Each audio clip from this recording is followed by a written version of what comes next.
surges.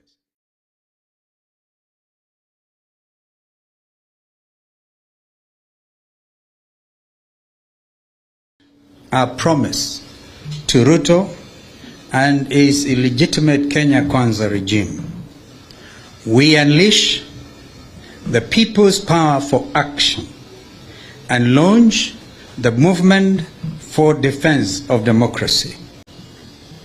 Article 37 of our Constitution provides that, and I quote, "Every person has the right peaceably and unarmed to assemble, to demonstrate, to picket, and to present petitions to public authorities," end of quote. Article 1 of our Constitution equally provides that, and I quote, "All sovereign power belongs to the people of Kenya and shall be exercised only in accordance with this Constitution. The people may exercise their sovereign power either directly or through their democratically elected representatives," end of quote.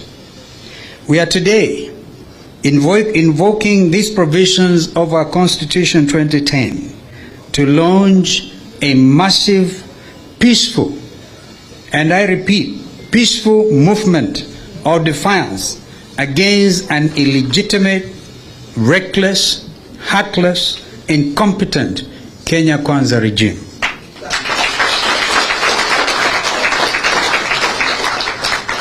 We launch the MDD because Kenya Kwanza is illegitimate and therefore incapable of listening to the cries of our people.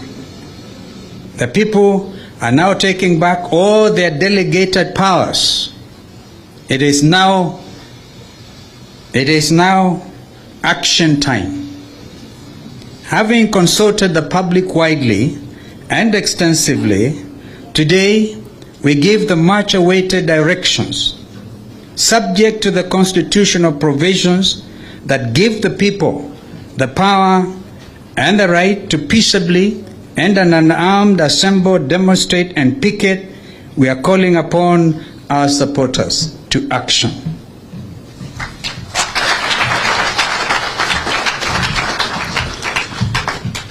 Ladies and gentlemen, I think as we speak, the entire nation has been waiting to hear from our leader, the people's president, a man who has fought for our democracy, the champion of devolution, and a man who in the 90s was detained fighting for a multi-party democracy. A man who, while fighting for the second liberation of this country, his opponent, who was declared president by Chebukati illegitimately, was fighting to sustain the YK 92 movement. You do recall, ladies and gentlemen, YK had young Kenyans who fought for higher deals. On the other side, Raila Odinga led the liberation movement that fought for higher ideals of multi-party democracy, of devolution, and the fruits of freedom we enjoy today. At this hour of utmost peril, it is my pleasure to invite this great Democrat, our leader, the people's president, to speak to the nation. Your Excellency, please. Get up, stand up for your right. Get up, stand up, stand up.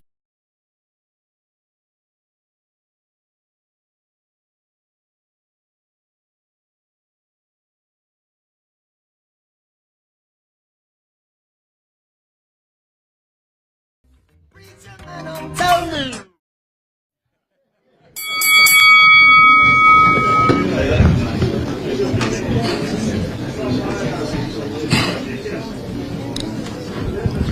Fellow Kenyans, starting today and now, hereby declare the official start of a countrywide mass action for the following reasons.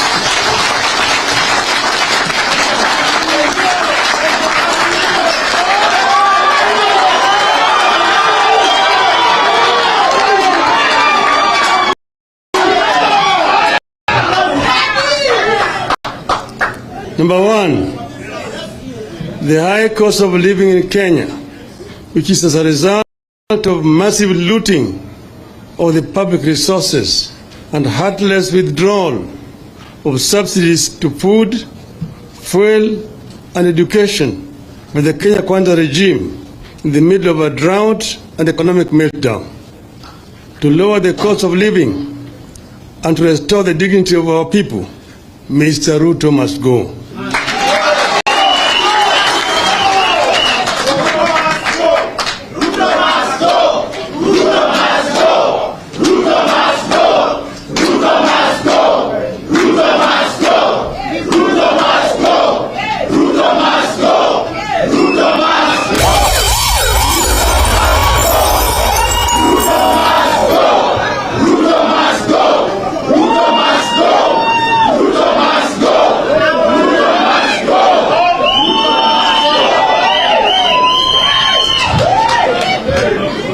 Number two, the overtaxation by this illegitimate regime is killing our businesses, impoverishing families, and damaging opportunities for investments. This must immediately stop for Kenya to economically recover.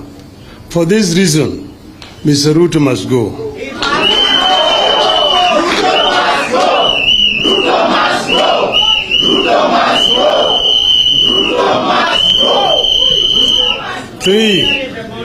Three, the importation of genetically modified organisms, GMOs, by Ruto and company is a scheme to destroy the country's food basket and to make Kenyan slaves to the American multinationals while enriching his cronies. For this reason, Ruto must go. Ruto must go. Ruto must go. Ruto must go. Ruto must go. Ruto must go.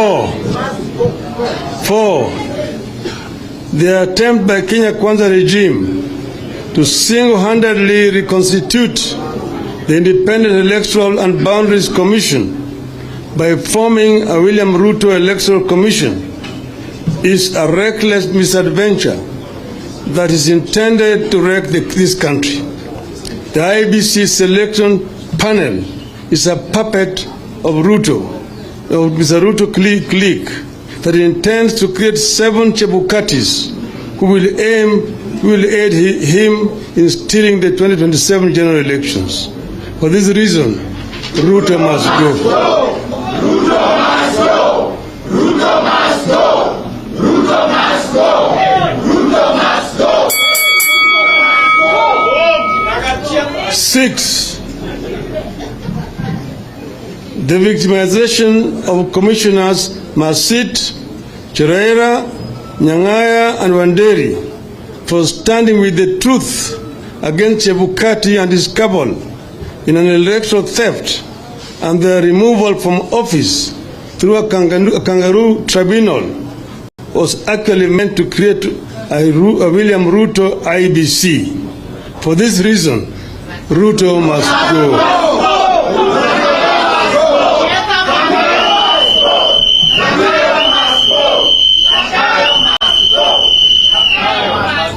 7, the contempt with which the Supreme Court treated the Azimio One Kenya presidential petition is the epitome of judicial thuggery. From the judge's subservient and unprofessional, physically biased remarks and the recent public dalliance with Ruto, the Supreme Court judges confirm Ruto's complete judicial capture. For this reason, Ruto must go.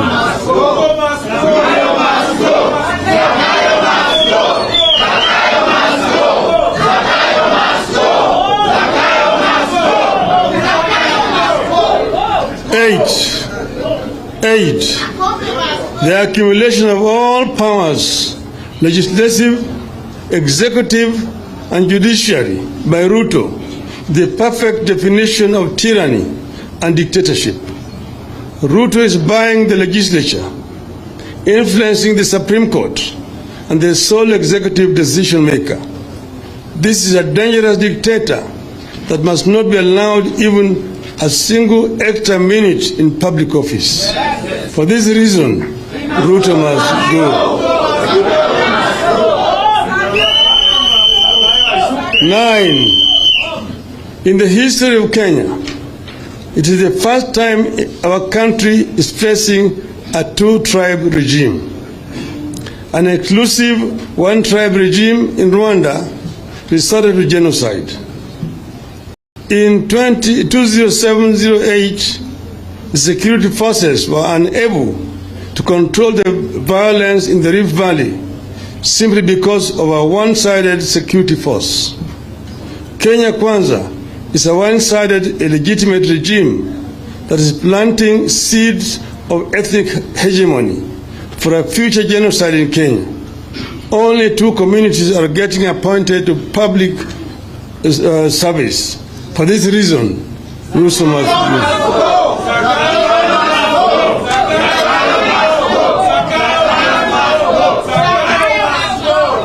10. The creation of unnecessary and unconstitutional offices in the public service, including those of their spouses, daughters, and sons, at the expense of an already overburdened public and an empty exchequer, is a cruel ploy by Ruto to reward his cronies as he continues to loot the public resources through proxies. For this reason, Ruto must go.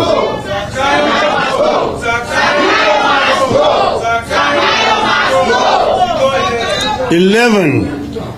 Kenya has experienced unparalleled religious harmony, which is the envy of the world.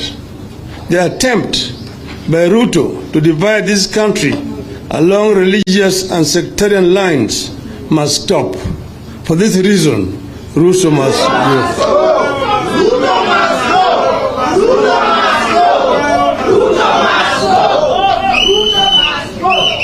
12.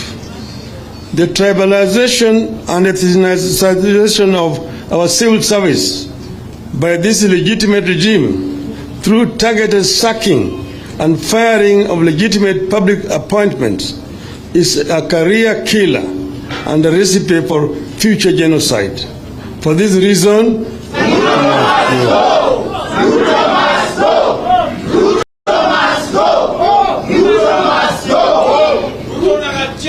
13.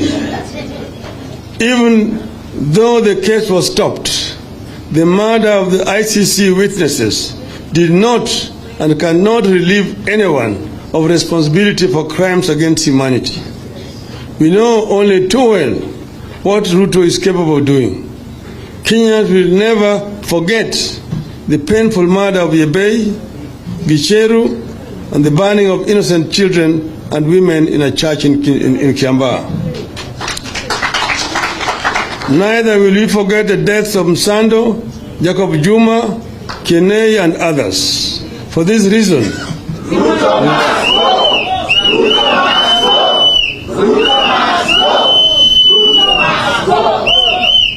14. The grabbing of public land in Ruai, section of Ngong Forest, parts of Eldoret Municipality, parts of Langata Primary, Mr. Muteshi's farm, and many other public utilities can no longer be tolerated by Kenyans. And for this reason,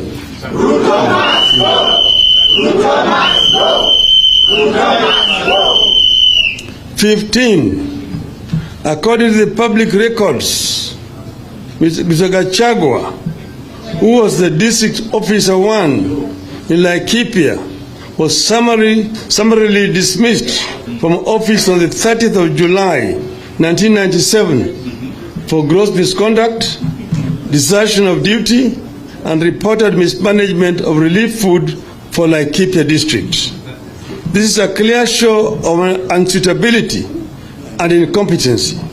No wonder Gachagua has impudently alluded that Kenya is a company with shareholders whose resources are distributed discriminately on the basis of shares. Today, we begin telling Ruto and Gachagua that we indeed are the true shareholders in this country. All the people of Kenya are collectively shareholders in our country. We begin telling Ruto and Gachagua that we understand that a caring government cannot emerge from an illegitimate regime like Kenya Kwanza. We begin telling Ruto and Gachagua that we have no more patience with an illegitimate regime that is too mean-spirited and too incompetent to deploy resources for an all-out war on poverty and suffering of our people. We have no more patience for an illegitimate regime of hypocrites and fake humanitarianism. We begin telling Ruto and Gachagua that we can't keep living on false promises. We begin telling Ruto and Gachagua our clear understanding that when we keep taking painkillers long enough, they will cease killing the pain. And that is when the real pain will begin. Kenya is ripe for a people's movement for the defense of democracy.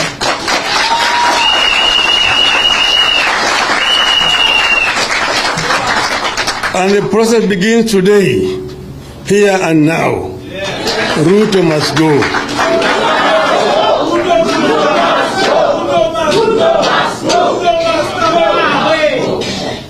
We launch a campaign of defiance of peaceful picketing, peaceful protests, boycotts, strikes, disobedience, peaceful petitions, peaceful sit-ins, and peaceful demonstrations, and it begins today and now.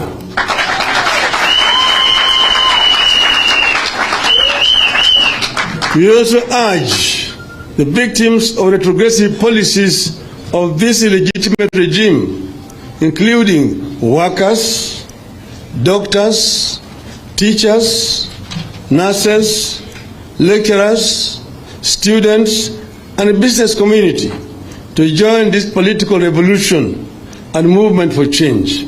We are stronger together. As your leaders, we commit to fight, resist, and defy this illegitimate regime side by side with you until our voices are heard and respected. We recognize that only through hardship and sacrifice can our cries be heard and acted on. We will be with you to the bitter end. It is action time. Let us all come out, whether wherever we are, to make our voices heard and respected. And after we have done that, we, wherever we are, in every corner of the country, we shall finally converge in Nairobi.